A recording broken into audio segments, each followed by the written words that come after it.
یہ تھے ہمارے اس مدرسہ کے ایک طالب علم محمد اورنگزیب۔ میں نے کہا نا نام کی بھی بڑی نسبت ہوا کرتی ہے،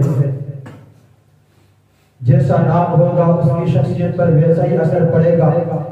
اس لیے اللہ کے رسول اللہ صلی اللہ علیہ وسلم نے فرمایا انکم تدعون یوم القیامت باسمائکم واسماء آبائکم فاحسنوا اسماءکم، کہ یقیناً تمہیں قیامت کے روز تمہارے اور تمہارے باپ دادا کے نام کے ساتھ پکارا جائے گا، اس لیے اپنے نام اچھے رکھنا۔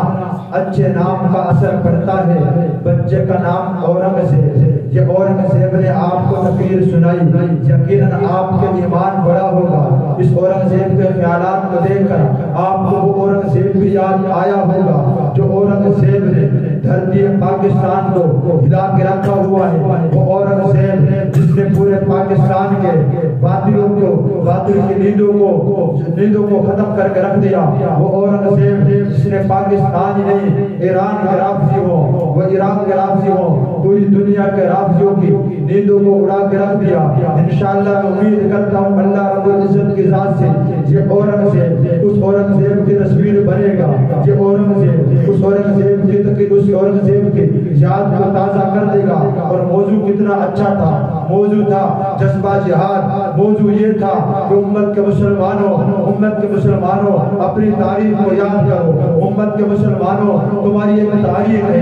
امت کے جوانوں اپنے اسلاف کو پڑھو، اپنے اسلاف کو پڑھ کر اپنے ایمان کو جلا بخشو اور اپنے جذبات کو ابھارو اور امت کو پیغام دے دو۔ ہری ہے شاخ تمنا ابھی جلی تو نہیں، ہری ہے شاخ تمنا ابھی جلی تو نہیں، دبی ہے آگ جگر کی مگر بجھی تو نہیں، جفا کی دیگ سے گردن وفا شعاروں کی کٹی ہے برسر میدان مگر جھکی تو نہیں۔ اس بچے نے پیغام دے دیا امت کے مسلمانوں تم مسجد اقصی کے لیے کیوں آواز اٹھاتے، امت کے مسلمانوں تم بیت المقدس کے لیے کیوں آواز اٹھاتے، تمہاری بڑی نسبتیں ہیں بیت المقدس کے ساتھ۔ وہ قبلہ اول جس کی طرف اللہ کے رسول اللہ صلی اللہ علیہ وسلم نے 17 مہینے منہ کر کے نماز پڑھی ہے، صحابہ اکرام نے پڑھی ہے، وہ بیت المقدس جس کا ذکر قرآن پاک کے اندر ہے، سبحان الذی اسری بعبدہ لیلا من المسجد الحرام الى المسجد الاقصى الذي باركنا حوله لنريه من آیاتنا انه هو السمیع البصیر۔ میرے دوستو بیت المقدس یہ فلسطین کا مسئلہ نہیں ہے، بیت المقدس یہ فلسطینیوں کا یا کسی ایک گروہ کی بات نہیں ہے، یہ پوری امت مسلمہ کی بات ہے، پوری امت مسلمہ کا مسئلہ ہے۔ اس بچے نے یہ کہہ دیا ہے آپ لوگوں سے کہ سنو روزہ سے کیا آواز آتی ہے، امت کے جوانوں سنو بیت المقدس سے کیا آواز آتی ہے۔